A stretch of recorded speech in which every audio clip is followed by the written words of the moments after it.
الحمد لله رب العالمين والصلاة والسلام على سيد المرسلين وعلى آله وأصحابه أجمعين ومن تبعهم بإحسان إلى يوم الدين. قال الله تعالى في القرآن المجيد: أعوذ بالله من الشيطان الرجيم، بسم الله الرحمن الرحيم. كنتم خير أمة أخرجت للناس تأمرون بالمعروف وتنهون عن المنكر. وقال تعالى: وثاني اثنين إذ هما في الغار. صدق الله العلي العظيم. وقال النبي صلى الله عليه وسلم: بعثت لأتمم مكارم الأخلاق، او كما قال علیہ الصلاۃ والسلام. حاضرین محترم، السلام علیکم ورحمۃ اللہ وبرکاتہ. یہ ہماری سیریز کا تیسرا حصہ ہے جو آج آپ حضرات کے سامنے اس کی کچھ تفصیلات آئیں گی. آج گفتگو اللہ کے نبی صلی اللہ علیہ وسلم کی ہجرت سے لے کر صلح حدیبیہ کا یہ 6 سال کا عرصہ، کیا کیا حادثات، کیا کیا واقعات، کیا کیا اس سلسلے کی کڑیاں ہیں، وہ ایک ایک کر کے آپ کے سامنے رکھنے کا ارادہ ہے. جو سب سے پہلی بات آپ کے سامنے عرض کرنی ہے، نبی اکرم صلی اللہ علیہ وسلم کی ہجرت پر پچھلی گفتگو ہماری رکی تھی کہ اللہ کے نبی صلی اللہ علیہ وسلم جب ہجرت کے لیے نکلے تو آپ صلی اللہ علیہ وسلم نے عبداللہ بن عریقیط جو ماہر کیا کہتے ہیں اسے شوارع، راستے کا ماہر، اور اسی طرح عامر بن فہیرہ اور حضرت ابوبکر اللہ تعالیٰ عنہ اور آپ صلی اللہ علیہ وسلم، یہ 4 افراد کا قافلہ 27 تاریخ سفر کی 27 تاریخ کو گھر سے آپ صلی اللہ علیہ وسلم نکلتے ہیں اور اسی دن غار ثور تک پہنچ کر وہاں پر آپ صلی اللہ علیہ وسلم قیام کرتے ہیں. غار ثور میں 3 دن کا قیام ہے. پھر یکم ربیع الاول کو آپ صلی اللہ علیہ وسلم مدینہ کے لیے چل پڑتے ہیں. تو یہاں تک گفتگو پچھلے ہمارے حصے میں بات آئی تھی. اب اس کے آگے کے واقعات اور باتیں جو ہے انشاءاللہ کچھ جتنی تیزی سے ہو سکتی ہے آپ کے سامنے رکھتا جاؤں گا. اللہ کے نبی صلی اللہ علیہ وسلم جب مکہ مکرمہ سے کچھ مت کرو بیٹے سامنے اللہ کے نبی صلی اللہ علیہ وسلم جب مکہ مکرمہ سے نکلے غار ثور کے لیے تو قریش، کفار قریش، دشمنان اسلام، یہ تمام کی خواہش اور کوشش تھی کہ کسی طرح اللہ کے نبی صلی اللہ علیہ وسلم کو مکہ سے نکلنے نہ دیا جائے، قتل کر دیا جائے نعوذ باللہ رات رات. اور وہ ساری تفصیل آپ کے سامنے ہے. جب انہوں نے نبی اکرم صلی اللہ علیہ وسلم کو اپنے حجرہ مبارک میں نہیں پایا اور صبح جو قاتلین محمد صلی اللہ علیہ وسلم کے ارادے سے بیٹھے ہوئے افراد تھے ان کے سروں پر دھول اور مٹی پڑی ہوئی تھی، شیطان آتا ہے آگے کہتا ہے کہ تم لوگ ایسے ہی بیٹھے رہ گئے اور محمد صلی اللہ علیہ وسلم نکل کے جا چکے ہیں. اس نے ان کے سروں کو بتایا کہ دیکھو تمہارے سروں پر مٹی پڑی ہوئی ہے، اور یقیناً وہ مٹی تھی جو آپ صلی اللہ علیہ وسلم نے رات میں ان کے چہروں پر پھینک کر شاہت الوجوہ کہہ کے نکلے تھے. تو جب صبح ہوئی، حقیقت کا اندازہ ہوا کہ اللہ کے نبی صلی اللہ علیہ وسلم تو یہاں سے نکل چکے ہیں، تو پورے مکہ کے اندر ایک جنونی کیفیت، جیسے کھسیانی بلے کھمبا نوچے والا معاملہ ہوتا ہے، پریشان اپنے آپ میں کہ ایسے کیسے ہو گیا، ہم اتنے لوگ ہیں، ہمارے پاس اتنی تعداد ہے اور نبی کریم صلی اللہ علیہ وسلم محمد ہمارے ہاتھوں سے پھسل گئے، یہ کیسے ہو گیا ہے. ابو جہل بڑے غصے میں جاتا ہے، حضرت ابوبکر اللہ تعالیٰ کے گھر کا دروازہ دھڑ دھڑ دھڑ پیٹتا ہے. حضرت اسماء بنت ابی بکر اللہ تعالیٰ عنہ گھر میں ہوتی ہے، وہ باہر نکلتی ہے، نکل کر پوچھتی ہے کہ کیا بات ہے. تو پوچھتا ہے کہاں ہیں تمہارے والد. وہ بولتی ہیں کہ مجھے نہیں جانتی کہ میرے والد کہاں ہیں. وہ اٹھا کر ایک تھپڑ مارتا ہے حضرت اسماء اللہ تعالیٰ کو، آپ کے کان کی ایک بالی گر جاتی ہے اور وہاں سے نکل پڑتا ہے۔ اب اس کے بعد قریش مکہ نے جو کچھ آپ صلی اللہ علیہ وسلم کو روکنے کے لیے اقدامات کیے ہیں، وہ اقدامات میں آپ کے سامنے تھوڑی تھوڑی تفصیل کے ساتھ رکھتا جاؤں گا۔ سب سے پہلی بات تو جو آپ کے سامنے اس سلسلے کی عرض کرنی ہے وہ یہ ہے کہ انہوں نے، ابو جہل نے ہنگامی میٹنگ بلوائی کہ ہمارے ہاتھ سے محمد صلی اللہ علیہ وسلم چلے گیا، فوری جتنے ذمہ داران سرداران قریش ہے تمام کو اس نے دارالندوہ میں جمع کیا کہ ہنگامی میٹنگ سے سب جمع ہو جائے گی۔ تمام افراد جمع ہو گئے۔ جمع ہونے کے بعد جو اقدامات طے کیے گئے ہیں، مکہ کے اندر داخل ہونے کے راستے اور نکلنے کے راستے، خاص طور پر نارتھ سائڈ میں، چونکہ مکہ سے نارتھ میں مدینہ پڑتا ہے، تو اس سائڈ کے جتنے، اس سمت کے جتنے راستے تھے تمام پر پہرے بٹھا دیے گئے، نہ کوئی اندر آنے پائے نہ کوئی باہر جانے پائے۔ یہ پہرے داری پہلا اقدام ہے ان کا۔ دوسرا اقدام انہوں نے یہ کیا کہ عربوں کی ایک خصوصیت ہے جو شاید دنیا کی دوسری قوموں میں اتنی مہارت ہے یا نہیں ہے پتہ نہیں، آپ کے قدموں کے نشان کو دیکھ کر وہ لوگ بتا دیتے تھے کہ یہ مسافر کون ہے، کہاں جا رہا ہے، کس سمت کو جا رہا ہے، اس کا وزن کتنا ہے، کس قوم کس قبیلے سے اس کا تعلق ہے۔ یہاں تک کہ ماہرین خیافہ شناس جسے ہم کہتے ہیں، وہ خاتون کا پیر ہے یا مرد کا پیر ہے، خاتون میں اگر شادی شدہ ہے یا غیر شادی شدہ ہے، حاملہ ہے یا غیر حاملہ ہے، اتنی مہارت ان لوگوں کے اندر تھی۔ تو فوری ابو جہل نے جتنے مکہ کے اطراف و اکناف میں یہ ایسے خیافہ شناس، راستوں کے پہچاننے والے، قدموں کو پہچاننے والے، یہ لوگوں کی خدمات ان سے لی کرائے پر۔ کہا کہ تمہیں پورے اطراف مکہ چھان مارنا ہے، کہیں بھی اگر محمد صلی اللہ علیہ وسلم کے قدموں کے نشان ملائے تو ان کا پیچھا کرنا ہے۔ تو اسی میں سے ایک سراقہ ابن جعشم بھی ہے، سراقہ ابن مالک ابن جعشم، یہ خیافہ شناسوں میں ہی اس کا شمار ہے۔ تو وہ بھی ان کے ساتھ ساتھ تمام اور لوگوں نے آپ صلی اللہ علیہ وسلم کی بڑی شدت سے تلاش شروع کر دی۔ اس کے بعد پھر اس سے بھی کام چلنے کی امید نہیں تھی، انہوں نے بڑا ایک اعلان کر دیا، آج بھی ہمارے پاس ہے، کوئی مجرم اگر نہیں ملتا ہے تو ہماری حکومتیں اور پولیس ڈپارٹمنٹ اعلان کرتی ہے کہ داؤد ابراہیم کو پکڑو اتنا انعام ہے، فلاں کو پکڑو اتنا انعام ہے۔ تو انہوں نے یہ کیا کہ 100 سرخ اونٹ کا ایک بڑا اعلان کر دیا کہ جو بھی محمد صلی اللہ علیہ وسلم کو، اور شرط کیا رکھی، زندہ یا مردہ دونوں حالتوں میں، ایسے نہیں کہ صرف خبر بتانا ہے، زندہ یا مردہ آپ صلی اللہ علیہ وسلم کو جو لے کر آئے گا اس کے لیے 100 اونٹ کا انعام کا اعلان کیا گیا۔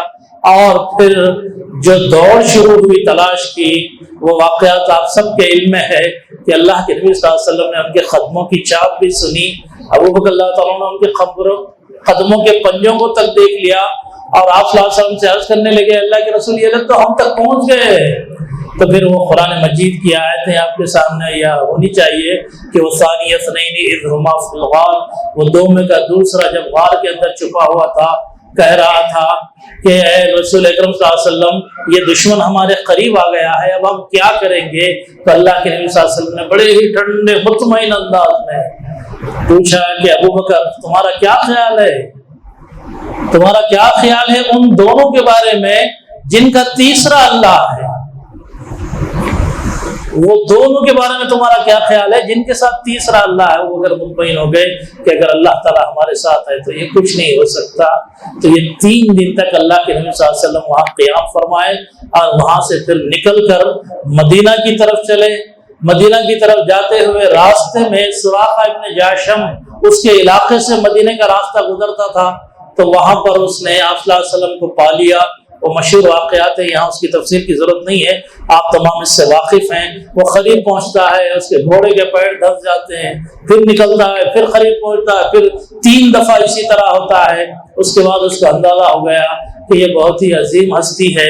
اس نے پھر اپنی جان کی امان چاہی اور معاہدہ لکھوا لیا اور آپ صلی اللہ علیہ وسلم نے اس کو راستے میں خط لکھ کر دیا. عامر ابن فہیرہ لکھنا پڑھنا جانتے تھے, انہوں نے خط لکھ کر اس کو دے دیا کہ جب حکومت اسلامیہ قائم ہوگی تو اس وقت تجھے انعام و اکرام سے نوازا جائے گا اور کسریٰ کے کنگن تجھے پہنائے جائیں گے. دو منظر ہیں.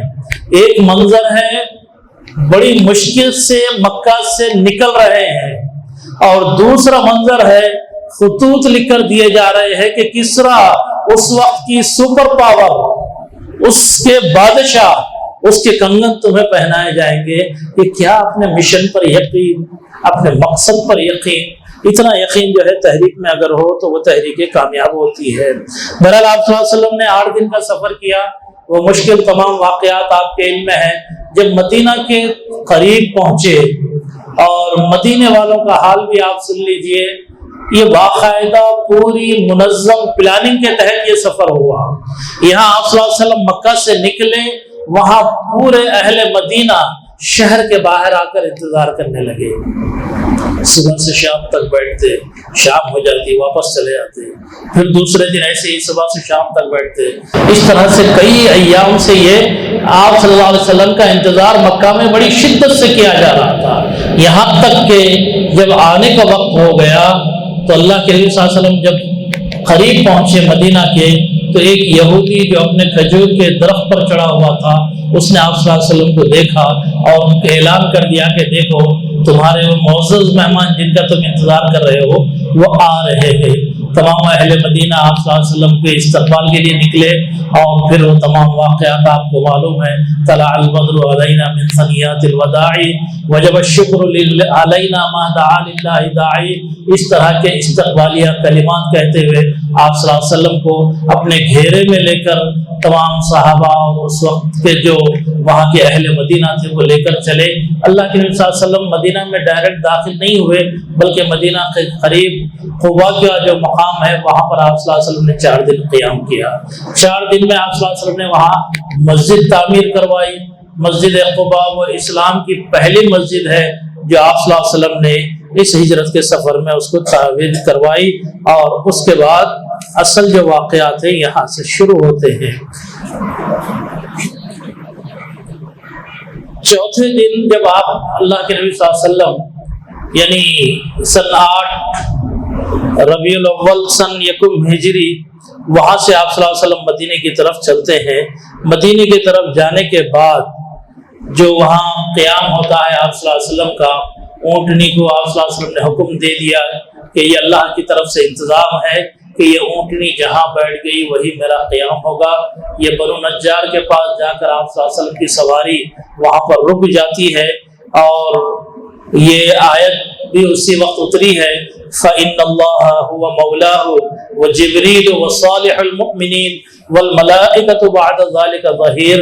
کہ یہ محمد صلی اللہ علیہ وسلم جو سفر کر کے نکلے ہیں تو اس میں اللہ ان کا مولا اور دوست ہے, جبرائیل ان کے ساتھی ہیں, اور تمام نیک مومن ان کے ساتھ ہیں, اور پھر اسی کے ساتھ ساتھ سارے ملائک ان کی خدمت کے لیے اور ان کے مدد کے لیے تیار ہیں. یہ تمام واقعات پیش آتے ہیں. اب مدینے کی جو کیفیت ہے, مدینے کی جو اس وقت تو مدینہ نام نہیں تھا, یثرب ہے, وہاں الگ الگ دور دور محلوں میں دور دور قبائل آباد تھے. ان میں کچھ قبیلوں کا نام میں آپ کے سامنے رکھ دیتا ہوں. یہ بنی عامر ابن عوف, یہ اصل میں اوس اور خزرج کے کچھ شاخیں ہیں, کچھ قبائل ہیں جو مختلف علاقوں میں جو ہے مدینے کے اندر ٹھہرے ہوئے تھے, جن کے گھر تھے. ہمارے پاس بستیوں میں جیسے الگ الگ محلے ہوتے ہیں, بعض خاندانوں کے باڑے ہوتے ہیں کہ یہ فلاں کا باڑا, یہ فلاں کا باڑا, یہ فلاں کا باڑا. اس طرح یہ لوگوں کے الگ الگ علاقے تھے جس کو ہم حی بنی عمر ابن عوف, حی بنی سالم, حی بنی الاشہل, حی بنی سلمہ, یہ پورے ان کے محلے کے نام ہے. اس طرح سے یہ مدینہ کے اندر لوگ تھے. اب یہ جو ہجرت ہوئی ہے اس سلسلے میں تھوڑا سا میں اپنی طرف سے اور کچھ صاحب کتاب کی طرف سے کوئی باتیں آپ کے سامنے عرض کر رہا ہوں. یہ نبی اکرم صلی اللہ علیہ وسلم کا سفر ہجرت, عموماً لوگوں کے ذہن میں یہ بات ہے کہ یہ مکہ سے بھاگ کر مدینے میں ایک نیا پناہ گاہ ڈھونڈی گئی. اکثر ہمارے مفسرین, اکثر ہمارے سیرت نگار یہی تاثر ہم کو دیتے ہیں کہ مدینہ میں، مکہ میں جب جینا مشکل ہو گیا آپ صلی اللہ علیہ وسلم کا، تو مدینے میں جا کر آپ صلی اللہ علیہ وسلم نے پناہ لے لی۔ قطعی دور دور تک یہ بات نہیں ہے۔ اپنے ذہنوں سے اس بات کو نکال دیجئے کہ آپ صلی اللہ علیہ وسلم نعوذ باللہ مکہ کے مشرکین کی ایذا رسانیوں سے تنگ آ کر ایک نیا ٹھکانہ ڈھونڈے ہو، بلکہ مورخ جن کی کتاب میں پڑھ رہا ہوں انہوں نے بڑے حوالوں کے ساتھ یہ بات لکھی ہے کہ یہ مرحلہ وار آپ صلی اللہ علیہ وسلم کی پلاننگ تھی۔ اگر آپ کو تکالیف سے بھاگنا ہی ہوتا تو حبشہ زیادہ بہتر مقام تھا، وہاں کا بادشاہ آپ کو جاننے والا تھا، وہاں کے کئی لوگ ہمارے پہلے سے مہاجرین جا کر وہاں قیام پذیر تھے اور مطمئن زندگی گزار رہے تھے۔ اگر یہاں سے مکہ سے فرار ہی ہونا تو حبشہ میں جانا چاہیے تھا آپ صلی اللہ علیہ وسلم کو، مدینہ نہیں۔ کیوں کہ مکہ سے زیادہ مشکلات مدینہ میں ہیں۔ کیا ہے وہ مشکلات؟ ایک ایک کر کے میں آپ کے سامنے رکھتا ہوں۔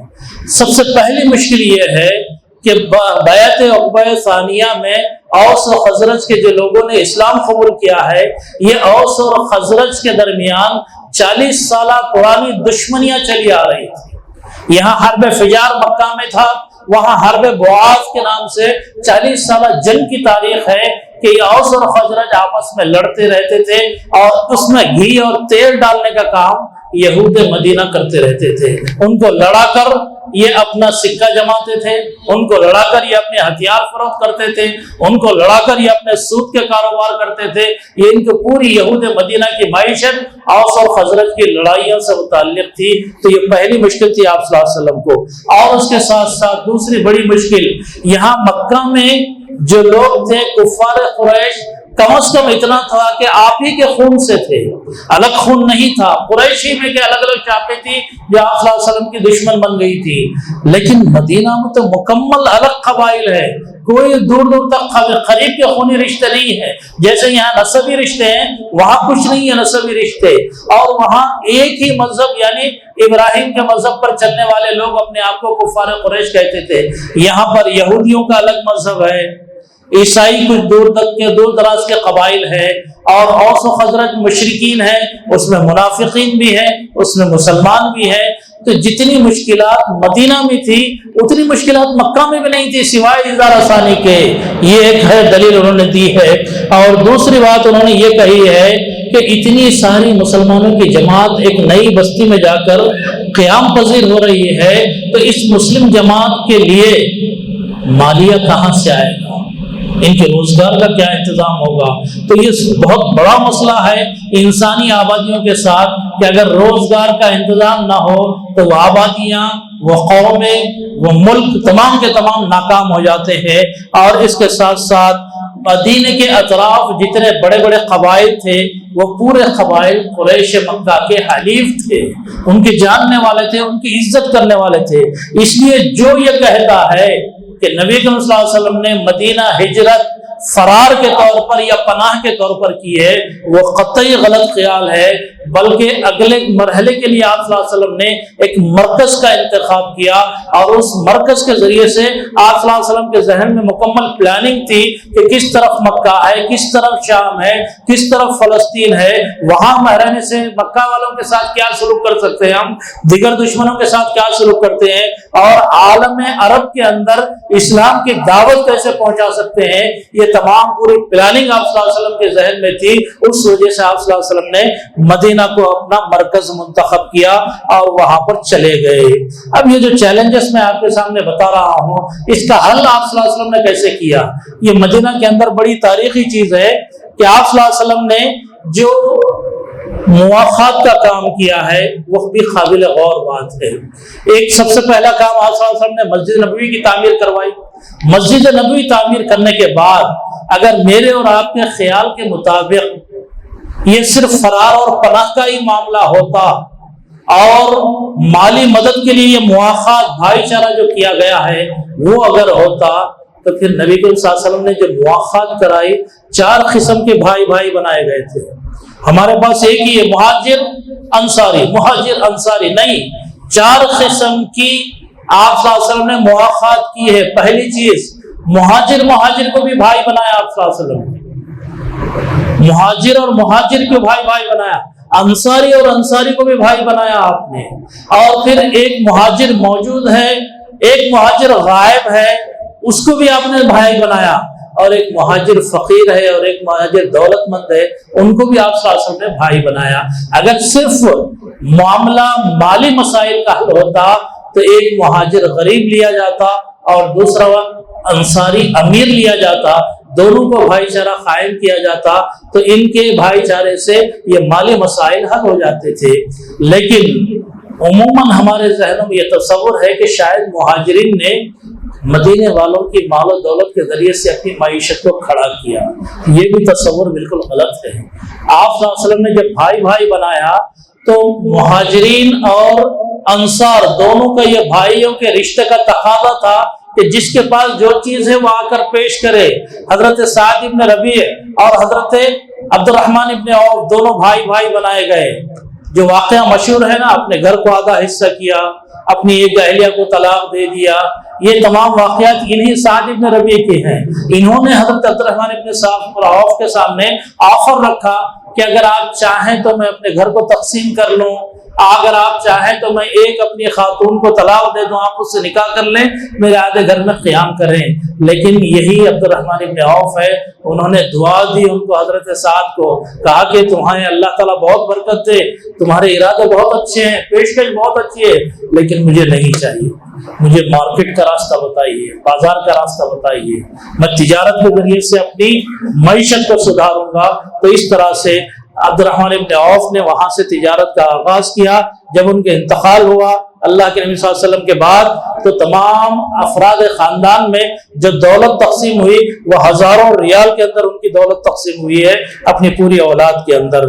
تو یہ کچھ ضروری باتیں تھیں جو اس سلسلے میں آپ کے سامنے عرض کرنی تھی کہ ہجرت اور مواخات یہ کوئی ایسا معاملہ نہیں ہے کہ مسلمان نعوذ باللہ مکہ سے فرار ہو کر وہاں انہوں نے پناہ لی ہو، بلکہ یہ اسٹریٹجی ہے، یہ باقاعدہ پلاننگ ہے، اسکیم ہے اور مستقبل کی تیاری ہے۔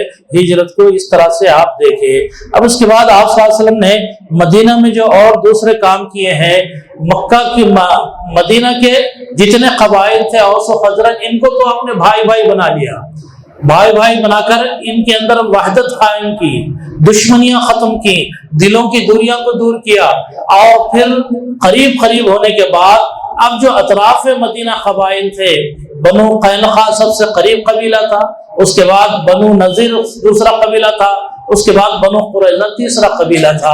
تو یہ تین قبائل مدینے کے اطراف تھے جو تینوں کے تینوں یہودی تھے۔ اب یہ لوگ تو پورے کے پورے آ گئے آپ صلی اللہ علیہ وسلم کی اطاعت میں۔ یہاں جو تین قبائل تھے ان کے ساتھ آپ صلی اللہ علیہ وسلم نے مدینہ بلا کر باقاعدہ معاہدہ کیا۔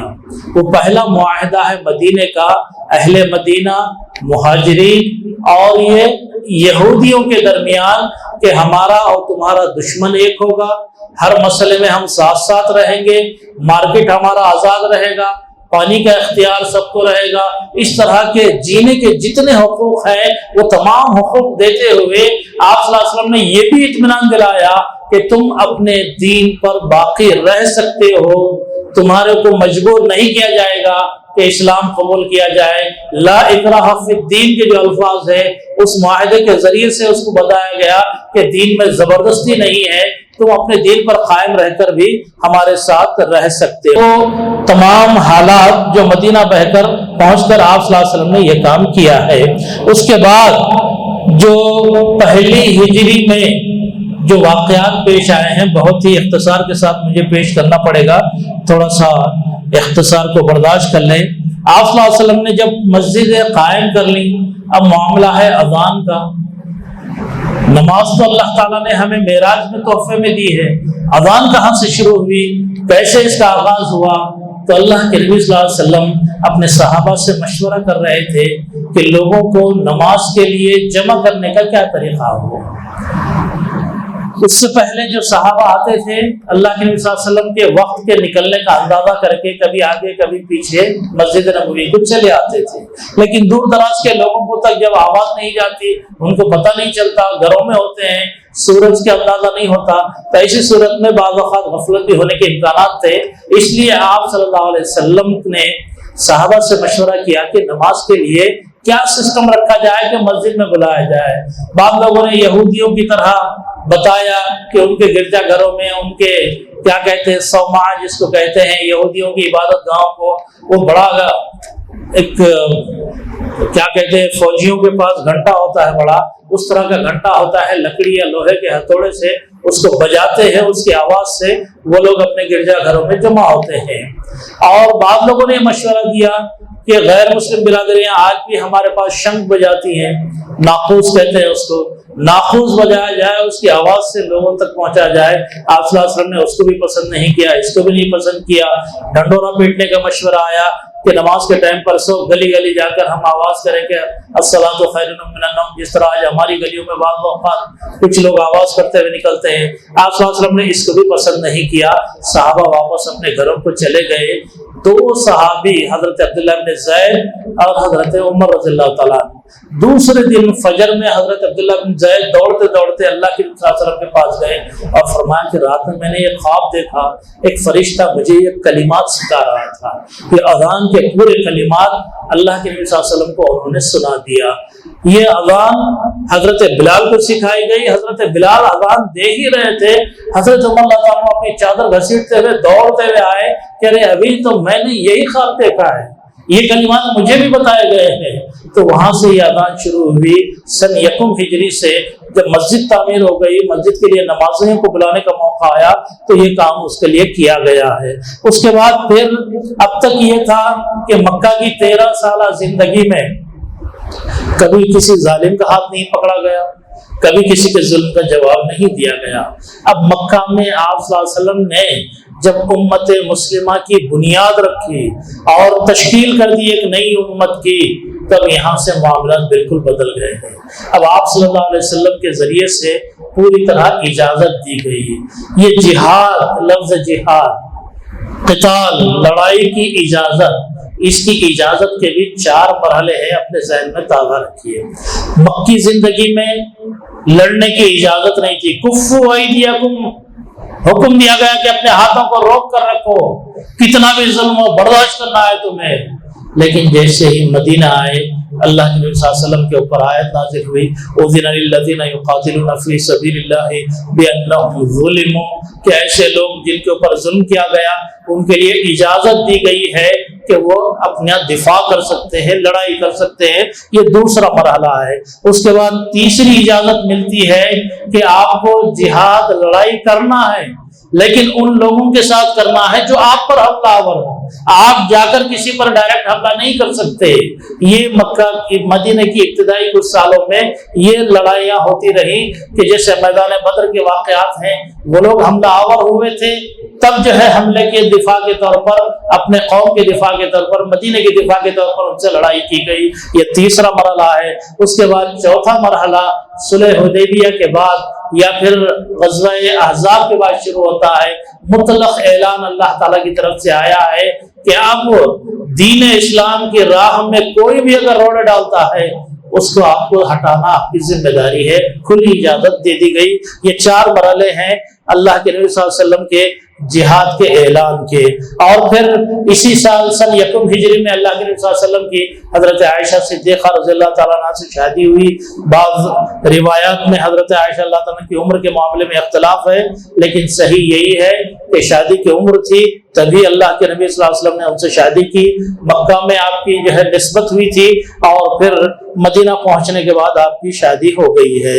اب یہاں سے جب اجازت مل گئی، اللہ کے نبی صلی اللہ علیہ وسلم نے مدینے کے اطراف دور دراز تک اپنی فوجی ٹکڑیاں بھیجنے لگے۔ سرایا جسے ہم کہتے ہیں، سریے کی جمع ہے۔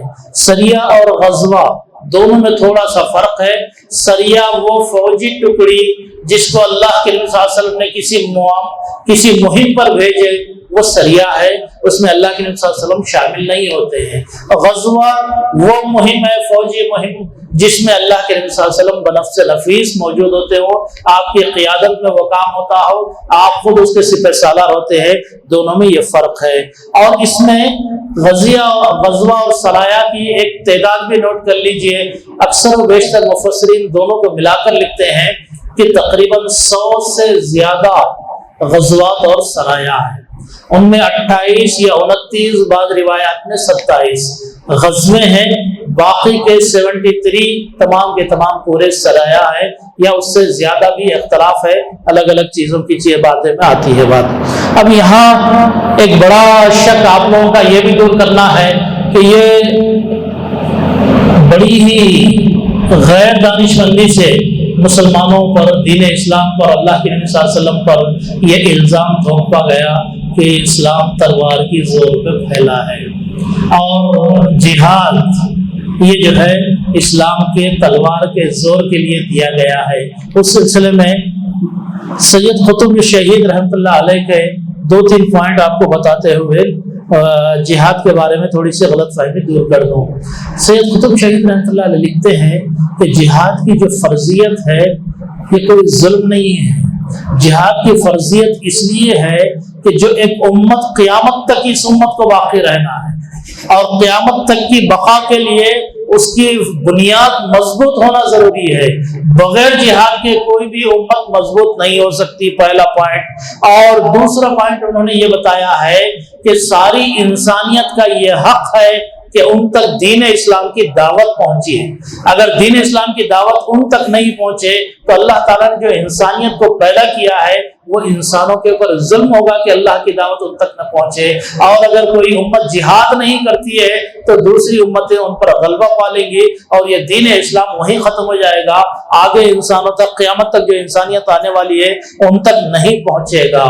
اور پھر یہ بھی جہاد کے بارے میں بتایا گیا ہے کہ جہاد پوری امت مسلمہ کے لیے کفیل ہے اس بات کا کہ وہ امت آزاد امت رہے گی۔ اگر جہاد بند ہو گیا غلامی کی زندگی گزارنا پڑے گی۔ آج ہم 200-300 سال 350 سال سے غلامی کی زندگی اپنی آنکھوں سے دیکھ رہے ہیں، اس لیے کہ ہم نے جہاد کو ہماری امت نے ختم کر دیا ہے۔ اور پھر چوتھا پوائنٹ مولانا سید قطب شہید رحمۃ اللہ علیہ لکھتے ہیں کہ وہ یہ ہے کہ دعوت کے راستے میں جو بھی رکاوٹیں آتی ہے وہ امت کا فریضہ ہے کہ اس رکاوٹ کو دور کرے، اور اگر امت جہاد نہیں کرے گی تو ان رکاوٹوں کو دور نہیں کیا جا سکتا۔ تو یہ ہے وہ ضروری گزارشات جو جہاد کے سلسلے میں لوگوں کے الزامات ہیں کہ یہ غلط فہمیاں ہم دور کریں۔ اب اس سلسلے میں جو نبی صلی اللہ علیہ وسلم مکہ میں تو خاموش تھے، مدینہ میں آنے کے بعد چاروں طرف فوجی ٹکڑیاں بھیجی جا رہی ہیں، ان فوجی ٹکڑیاں بھیجنے کے مقاصد کیا تھے؟ کیوں آپ صلی اللہ علیہ وسلم نے اپنی بالکل لائف کو چینج کر لیا، پالیسی تبدیل کر دی، نئے نئے اقدامات ہمیں دیکھنے میں آ رہے ہیں؟ تو مدینہ کے اندر جو یہ فوجی مہمات کی جاتی تھی ان کو ہم کچھ 4 بڑے بڑے مقاصد میں اس کو ہم دیکھ سکتے ہیں۔ پہلا مقصد یہ ہے کہ اللہ کے نبی صلی اللہ علیہ وسلم اطراف مدینہ جتنی بستیاں ہیں، جتنے قبیلے ہیں، ان کے بارے میں معلومات لینا چاہ رہے تھے کہ اس علاقے میں کون ہے، اس علاقے میں کون ہے، کس فوج کی کیا تعداد ہے، کس قبیلے کی کس سے تعلق ہے، وہ پوری معلومات اکٹھا کر رہے تھے آپ صلی اللہ علیہ وسلم ان فوجی مہموں کے ذریعے سے۔ دوسرا بڑا کام ان فوجی مہموں کے ذریعے سے آپ صلی اللہ علیہ وسلم سنگن لے رہے تھے، گویا کہ ایک جاسوسی کا نظام آپ صلی اللہ علیہ وسلم نے مرتب کیا ہے کہ اطراف مدینہ کوئی مدینہ کے خلاف سازش تو نہیں ہو رہی ہے، کوئی مکہ مدینہ پر حملہ کرنے تو نہیں آ رہا ہے، مکہ سے کوئی فوج تو نہیں آ رہی ہے۔ تو جب یہ فوجی مہمات چاروں طرف جاتی تھی تو ان کے ذریعے سے آپ صلی اللہ علیہ وسلم کو ساری اطلاعات ملتی تھی۔ اور اس کے ساتھ ساتھ ایک بڑا کام ان فوجی مہمات کے ذریعے سے بھی کیا گیا ہے، وہ یہ ہے کہ دشمن اسلام کو خبردار کر دیا جائے کہ مسلمان اب پہلے جیسے نہیں ہے کہ کچھ بھی ظلم کرے ہم ظلم سہ لیں گے۔ یہ فوجی مہمات اطراف کے دشمنوں کو بتا رہی تھی کہ مسلمان بیدار ہے، مسلمان دفاع کے لیے تیار ہے، مسلمان ہر حملے کا منہ توڑ جواب دے گا۔ یہ تیسرا مقصد تھا فوجی مہم کا۔ اور چوتھا مقصد تھا کہ اطراف کے قبائل دین اسلام میں داخل ہونا چاہ رہے تو ان کو معلوم ہو جائے کہ مسلمان ہمیشہ سے تیار ہے، ان کا استقبال کریں گے، یہ بیدار مغز قوم ہے، ان کے اندر شامل ہونے کے لیے آپ کو مکمل آزادی ہے۔ تو گویا کہ اطراف مدینہ جو قبائل ہیں ان کے لیے ہموار کیا جا رہا تھا راستہ کہ آپ آئیے مدینہ میں دین اسلام کو قبول کیجئے۔ تو یہ ہے وہ چیزیں جو اس سلسلے کی ہیں، آپ صلی اللہ علیہ وسلم کی مہمات۔ اب کتنے مہمات ہوئی ہیں؟ سریہ حمزہ بن عبد المطلب سیف البحر کی طرف اسی سن 1 ہجری میں پیش آیا، اور اسی طرح سریہ عبیدہ ابن حارث ہے، عبیدہ ابن حارث، سریہ سعد ابن ابی وقاص ہے، غزوہ غزوہ ابوا ہے، اور جو سفر میں پیش آیا ہے ماہ سفر میں غزوہ بوات ہے، جو ربیع الاول میں پیش آیا، غزوہ صفوان ہے، غزوہ ذی العشیرہ ہے، سریہ عبداللہ بن جہش ہے۔ یہ پورے کے پورے اس 1 سال میں پیش آئے ہیں، جو تقریباً 1 ہجری سے لے کر سن 2 ہجری ربیع الاول تک کی یہ جو ہے۔ اس میں جو سریہ عبداللہ بن جہش ہے، اس کے بارے میں تھوڑی سی وضاحت کر دوں، اس لیے کہ یہی وہ سریہ ہے جس کی وجہ سے غزوہ بدر میں شدت آئی ہے۔ کیا تھا وہ یہ تھا کہ عبداللہ بن جہش کو اللہ کے نبی صلی اللہ علیہ وسلم نے کچھ صحابہ کے ساتھ دے کے بھیجا اور خط دیا کہ تم فلاں جگہ وادی نخلا میں جب پہنچو، وہاں کے نخلا کے اندر میرا خط کھولنا۔ وہ وہاں پہنچے، خط کھول کر دیکھا تو آپ صلی اللہ علیہ وسلم نے ان کو تحریر کیا تھا کہ مکہ کے قریب رہ کر مکہ کی سرگرمیوں کی اطلاع لیتے رہنا ہے۔ یہ لوگ مکہ میں جاتے ہیں، یہ رجب کا مہینہ ہے، جا کے وہاں پر دیکھتے ہیں ایک قافلہ قریش کا جا رہا ہے۔ تو ان لوگوں نے یہ کیا کہ رجب کا مہینہ محرم مہینوں میں آتا ہے، یعنی جس میں لڑائی، قتال، جان مال سے مارنا وہ جاہلیت کے دور میں بھی حرام تھا، وہ لوگ احترام کرتے تھے اس کا۔ لیکن عبداللہ بن جہش نے دیکھا کہ یہ تو ہمارے دشمن ہیں، اور ربیع الاول کی 29 تاریخ تھی۔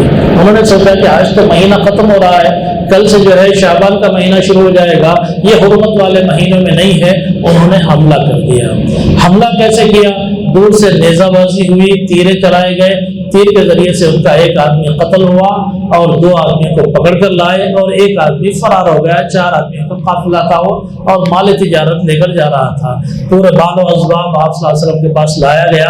اللہ کے نبی نے اس کو سختی سے منع کر دیا کہ تم نے محترم مہینوں میں یہ کام کیوں کیا ہے؟ میں نے تم کو اس بات کا حکم نہیں دیا تھا، میں نے صرف یہ کہا تھا کہ وہاں کی معلومات لیتے رہنا، حملہ کرنے کا اختیار میں نے تمہیں نہیں دیا تھا۔ بہرحال بعد میں اس کی دیت دی گئی اور قافلے کا سامان وغیرہ بعد میں اس کو تقسیم کیا گیا۔ یہ سب حادثات ہیں، وہ بعد میں انشاءاللہ آپ کے سامنے دیکھ رہا ہوں گا۔ اب یہ جو سن 2 ہجری میں غزوہ بدر سے پہلے کے جو بڑے بڑے واقعات ہیں، اس میں تحویل قبلہ بھی ایک واقعہ ہے۔ یہ قرآن مجید کی آیت قد نرى تقلب وجهك فی السماء فلنولینک قبلۃ ترضاها، اب تک یعنی تقریباً 16 مہینے مدینے میں آ کر ہو گئے آپ صلی اللہ علیہ وسلم کو، 16 مہینے تک بیت المقدس کی طرف رخ کر کے نماز ادا کی جاتی تھی، اور اللہ کے نبی صلی اللہ علیہ وسلم کی تڑپ تھی، بے چینی تھی، بار بار آسمان پہ نظریں اٹھا کر دیکھتے تھے اور دعائیں بھی کرتے تھے کہ باپ ابراہیم کا جو قبلہ ہے وہی قبلہ مجھے بھی چاہیے، بیت المقدس کا قبلہ مجھے نہیں چاہیے۔ اللہ تعالیٰ نے آپ کی دعا سن لی، اور پھر یہ تحویل قبلہ جو ہے اللہ تعالیٰ کی طرف سے نازل ہو گیا۔ اسی طرح اسی سن 2 ہجری میں ماہ رمضان کے روزے فرض کیے گئے، صدقہ فطر واجب کیا گیا، اور اسی طرح زکوٰۃ بھی اس سن 2 ہجری میں فرض کی گئی، اس لیے کہ آگے چل کے جنگی معاملات ہیں، اگر معاملات کے اندر مال نہ ہو تو جنگ کی تیاری کیسے ہو سکتی ہے؟ تو جنگ سے پہلے اللہ تعالیٰ نے یہ فرض کر دیا کہ زکوٰۃ آپ کو دینا ہے۔ اس طرح سے غزوہ بدر سے پہلے یہ تمام کام ہو گئے ہیں۔ اس کے بعد حضرت علی اور فاطمہ رضی اللہ تعالیٰ عنہ کا نکاح بھی اسی سال ہوتا ہے سن 2 ہجری میں۔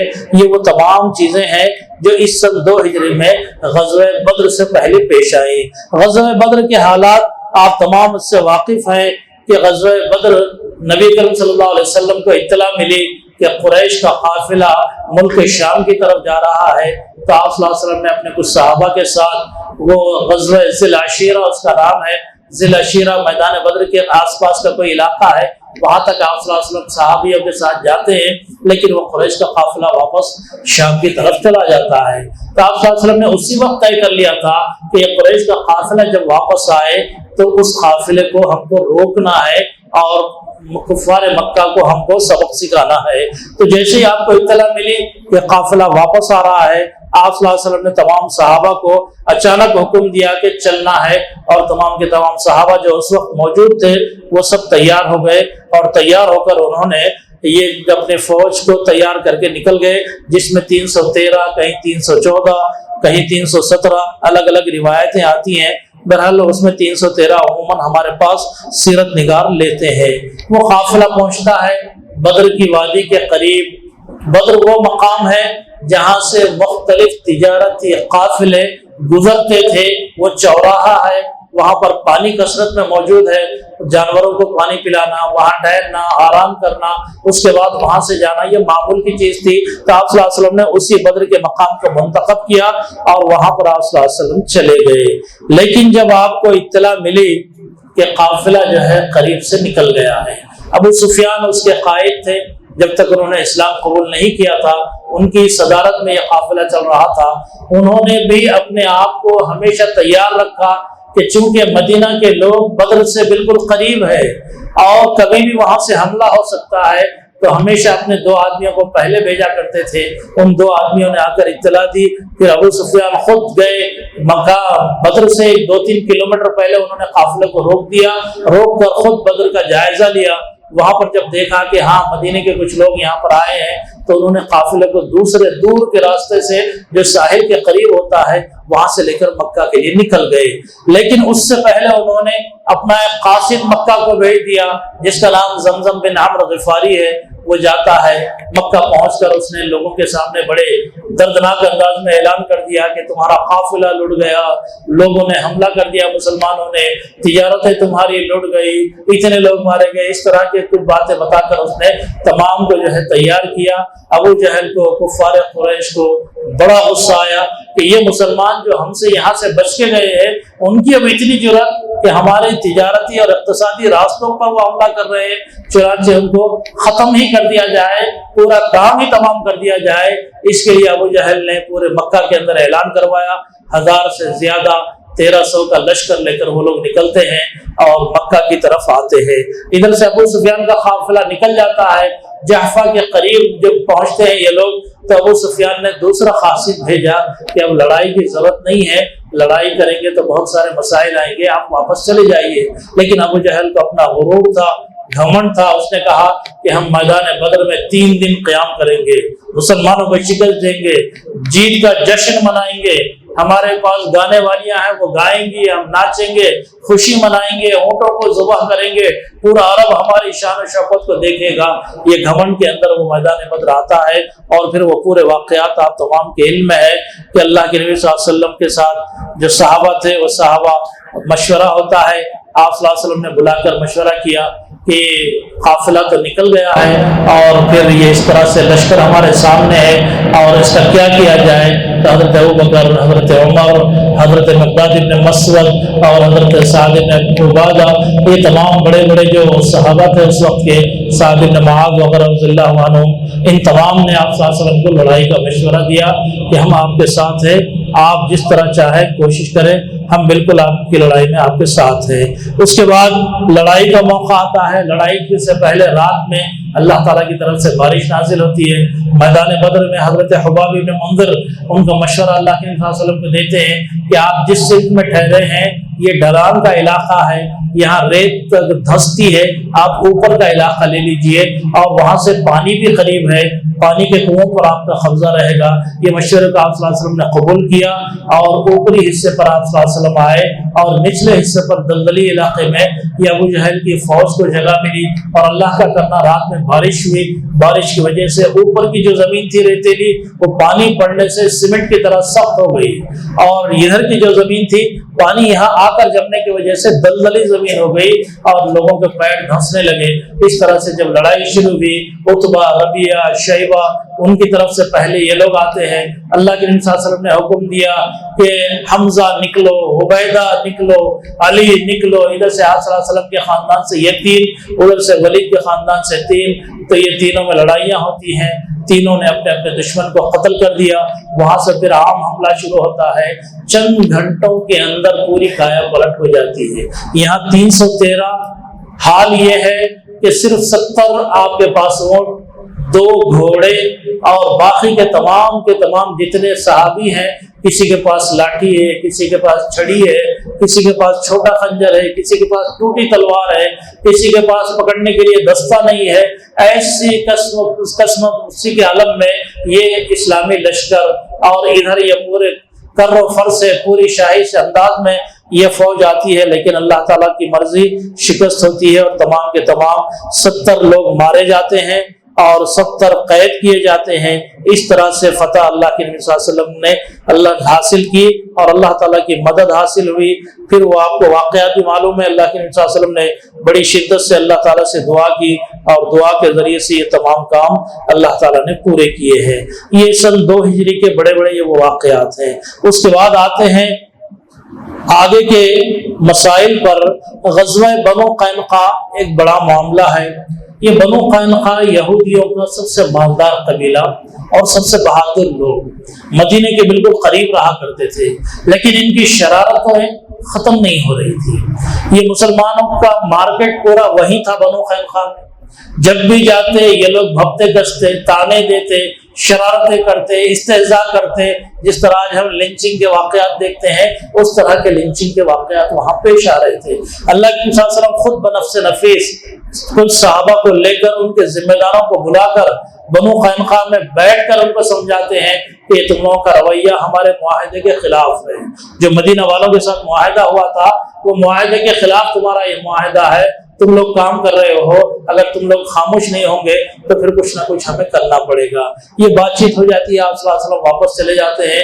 اس کے کچھ ہی دنوں کے بعد ایک خاتون مدینہ کی وہاں جاتی ہے، کچھ خرید و فروخت کرتی ہے سامان، تو ان کے ساتھ بدتمیزی سے یہ لوگ پیش آتے ہیں، اس کا لباس پھاڑ دیتے ہیں، بری طرح پیش آتے ہیں، اور اس طرح بے پردہ ان خاتون کو کر دیا جاتا ہے۔ ان کے بازو ہی ایک مسلمان صاحب تھے، انہوں نے دیکھا کہ ایک مسلم عورت پر ایسا حملہ ہو رہا ہے، وہ جوش میں آ کر سامنے جو یہودی اس طرح کی حرکت کر رہا ہے اس کو قتل کر دیتے ہیں۔ ان کو جب قتل کر دیا گیا تو وہاں بنو قینقاع کے لوگوں نے مل کر ان صحابی کو قتل کر دیا۔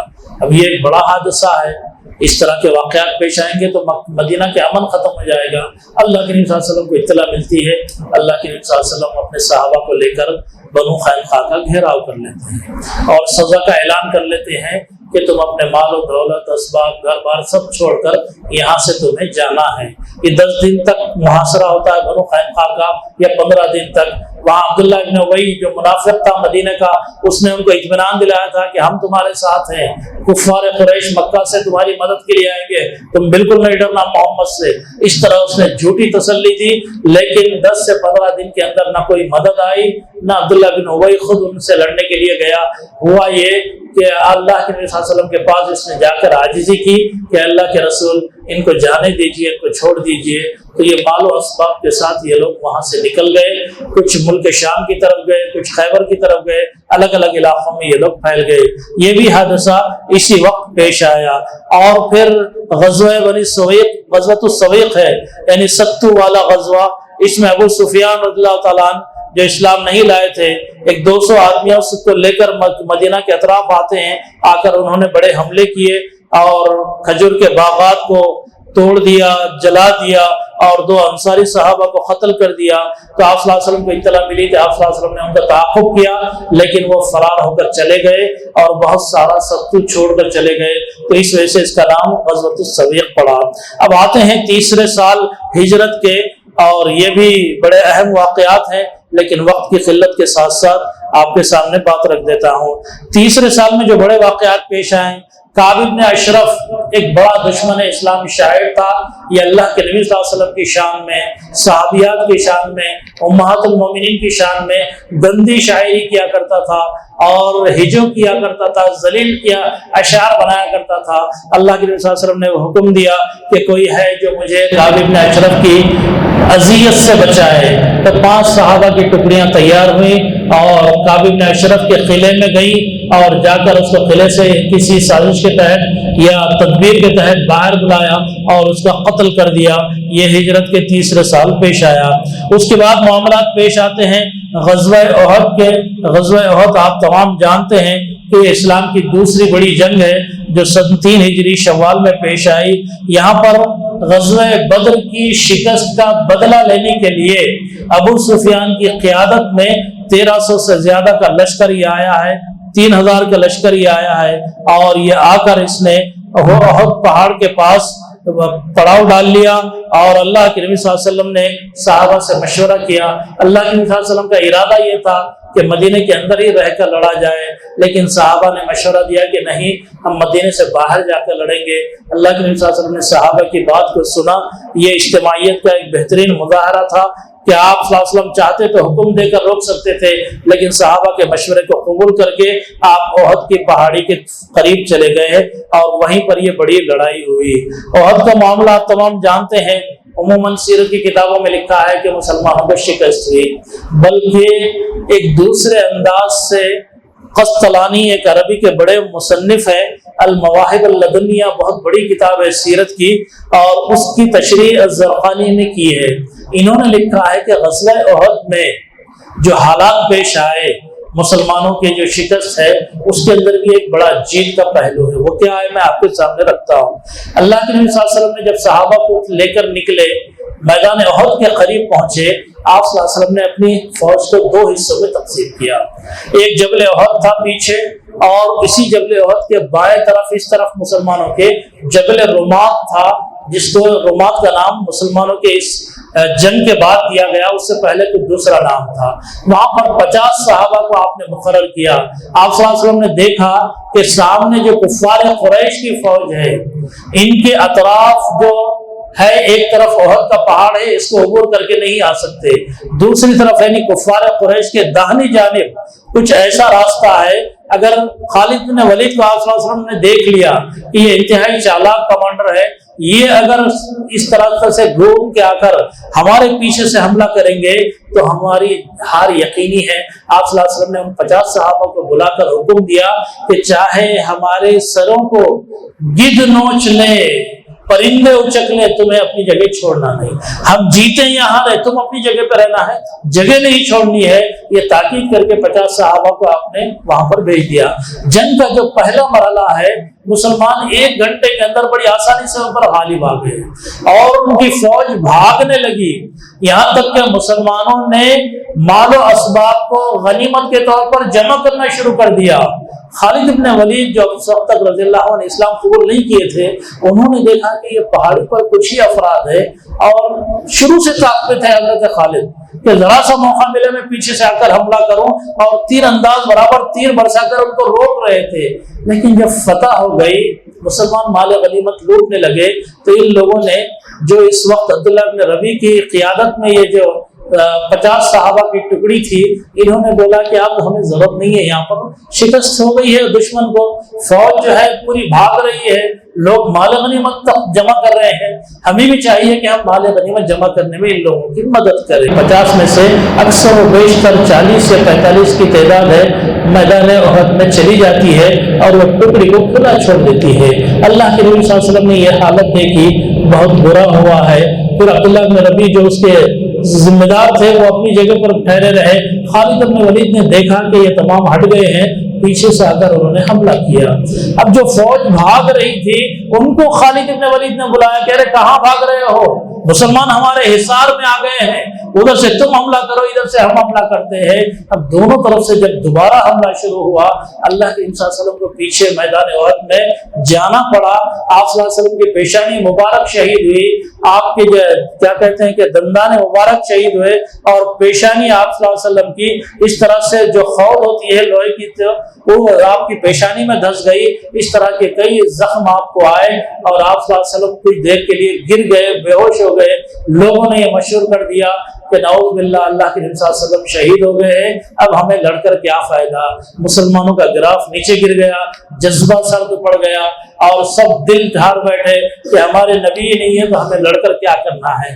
بعض صحابہ تھے جو کہتے ہیں کہ جب اللہ کے نبی شہید ہوں گے تو ہمیں جی کر کیا کرنا ہے، وہ لوگ لڑ رہے تھے۔ اس طرح دونوں طرف سے لڑائی ہلکی پھلکی جاری تھی۔ اتنے میں پھر صحابہ دوبارہ جمع ہوتے ہیں، جمع ہو کر ابو دجانہ وغیرہ جو بڑے بڑے صحابی، ام عمار رضی اللہ تعالیٰ عنہ، یہ اسی وقت کے واقعات ہیں جو دشمنوں کے اوپر تیر چلا رہے تھے، اللہ کے نبی صلی اللہ علیہ وسلم کو اپنے حصار میں رکھے ہوئے تھے۔ اس طرح سے دوبارہ جو پلٹ کر وار کیا تو پھر دشمنوں کو بھاگنے کے علاوہ کوئی راستہ نہیں رہا۔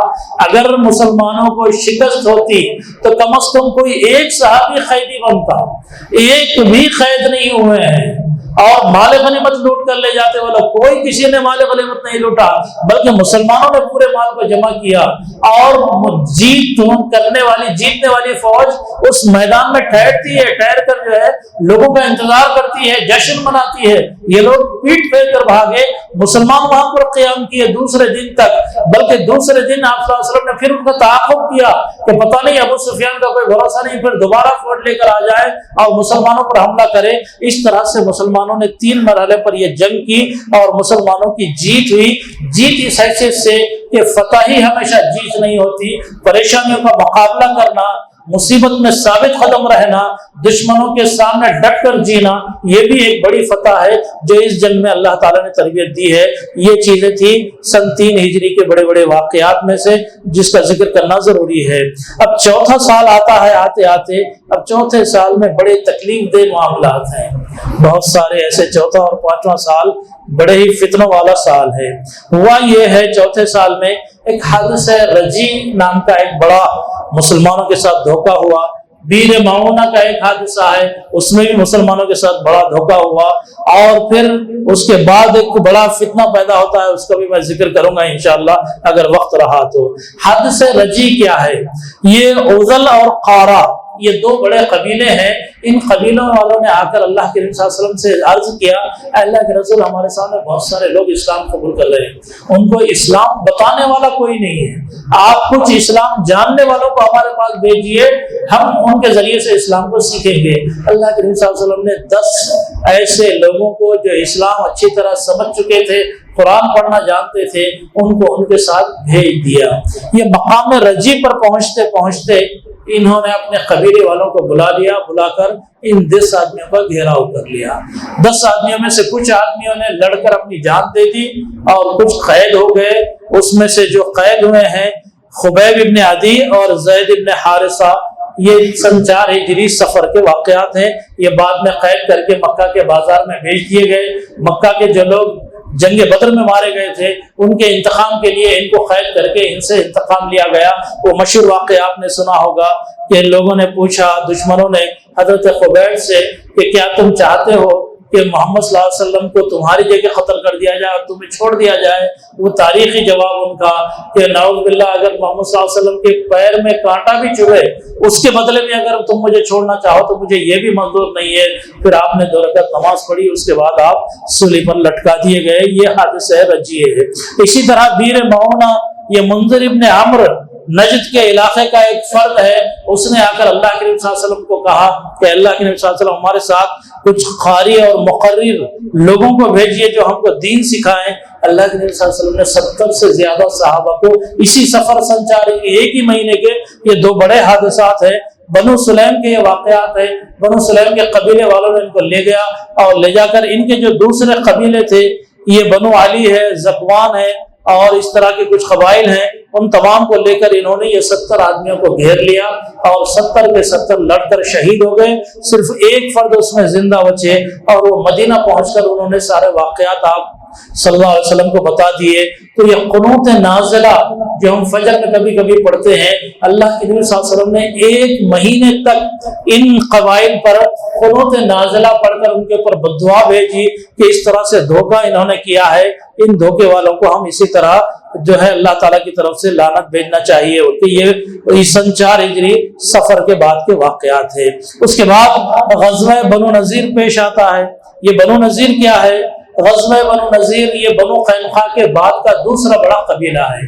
یہ بھی مدینے کے اطراف ہی آباد ہے۔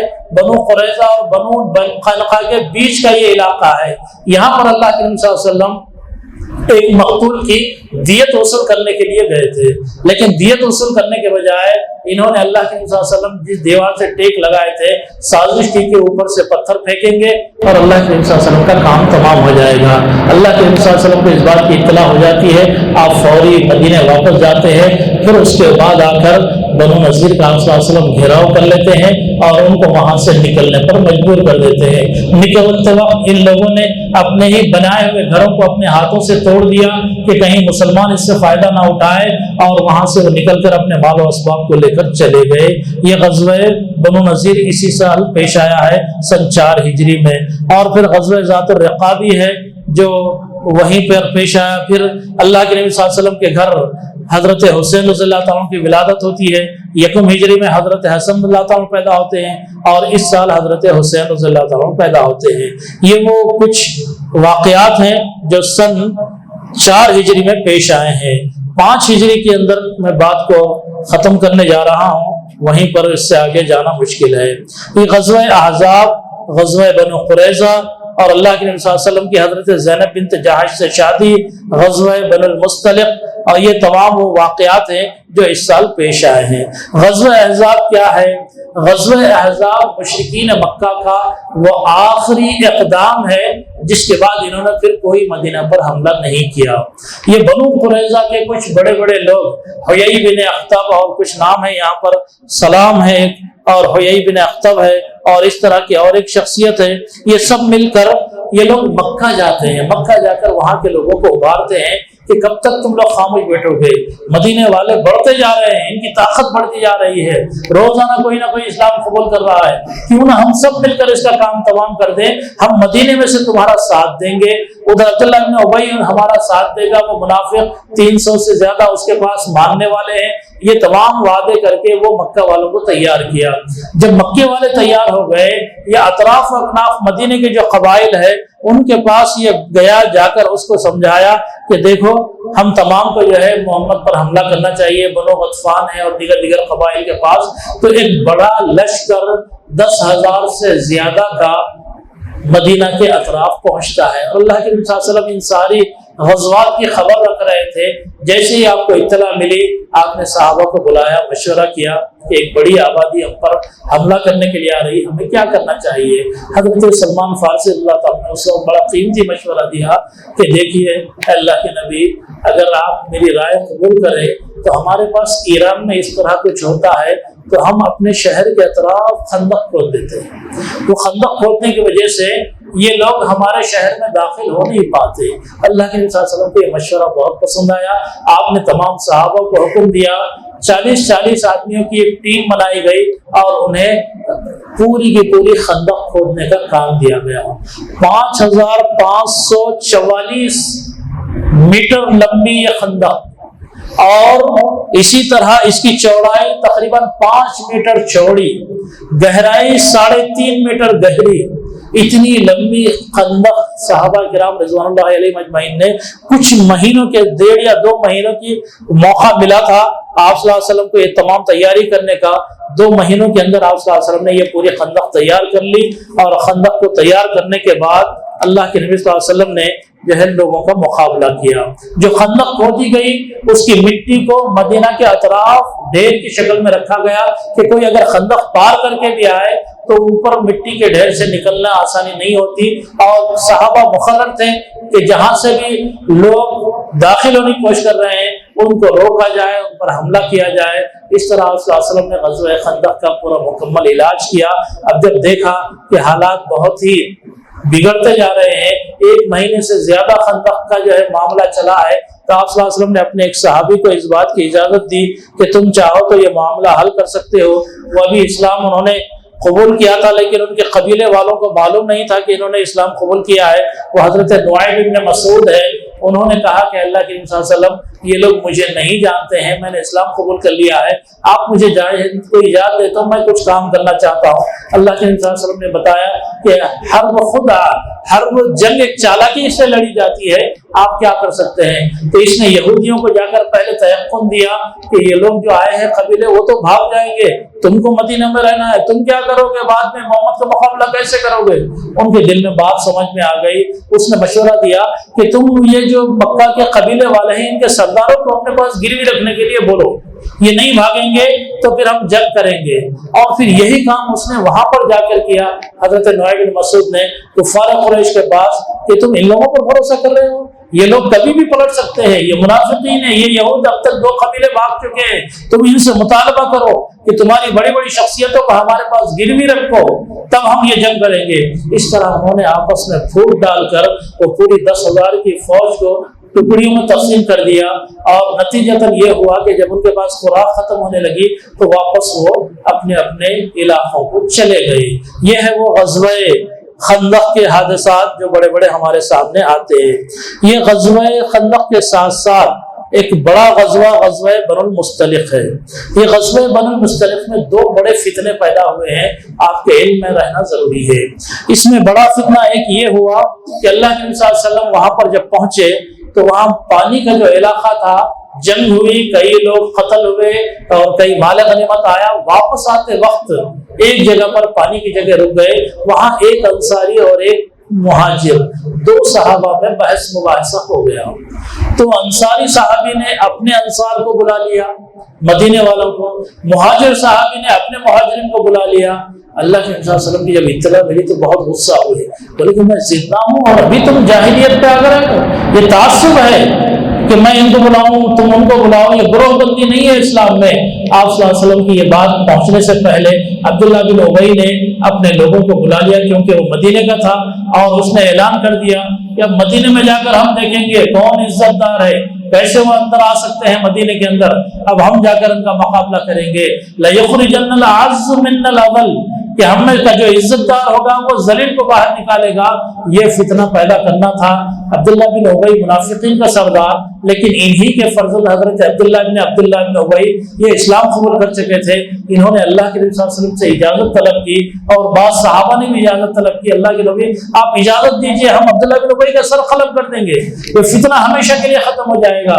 اللہ کے نبی صلی اللہ علیہ وسلم نے کہا کہ نہیں، لوگ یہ کہیں گے کہ محمد نعوذ باللہ اپنے ہی ساتھیوں کو قتل کرواتے ہو۔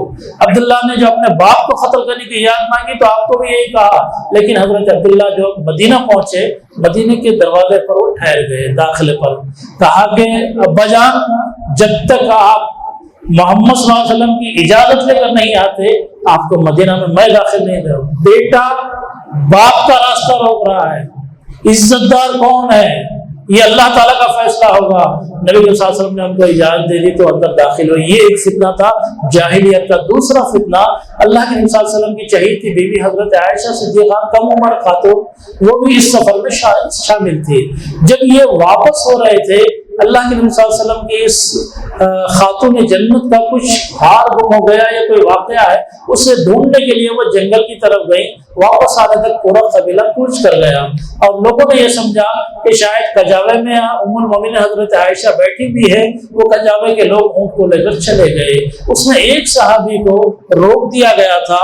وہ صحابی کا کام یہ تھا کہ قافلہ جب نکل جائے تو پورے جگہ کی تلاشی لے کر ان کو واپس کرنا ہے، جو بھی مسائل ہیں، جو چھوٹی ہوئی چیزیں ہیں، ان تمام چیزوں کو اللہ کے نبی صلی اللہ علیہ وسلم کے پاس لے جانا ہے۔ وہ صحابی اس جگہ رک گئے تھے، انہوں نے جو ہے اللہ کے نبی صلی اللہ علیہ وسلم کی اہلیہ کو دیکھا تو بڑے پریشان ہوئے، لیکن راستے میں انہوں نے ایک بھی گفتگو نہیں کی، پورا راستہ خاموش رہے۔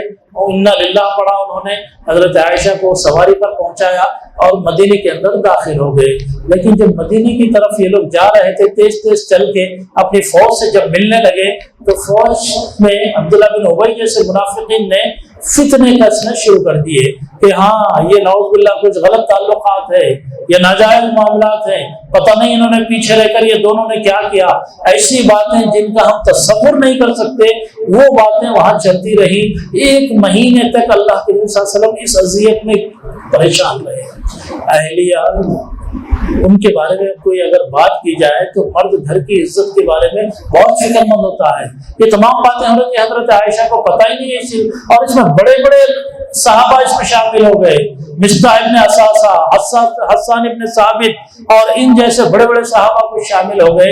ان تمام کے یہ واقعات کے بعد جب اللہ تعالیٰ نے آسمان سے سورہ توبہ نازل کی اور حضرت عائشہ صدیقہ اللہ تعالیٰ کی برات آئی اس میں کہ تم میں کے لوگوں نے یہ فتنہ پیدا کیا ہے کیوں نہ تم ہی لوگ اس فتنے کو دبا دیتے اور یہ بات سن کر کہتے کہ اللہ اور اس کے رسول کے بارے میں ہم اچھا گمان رکھتے ہیں، یہ برے گمان مسلمانوں کا آپس میں نہیں ہونا چاہیے۔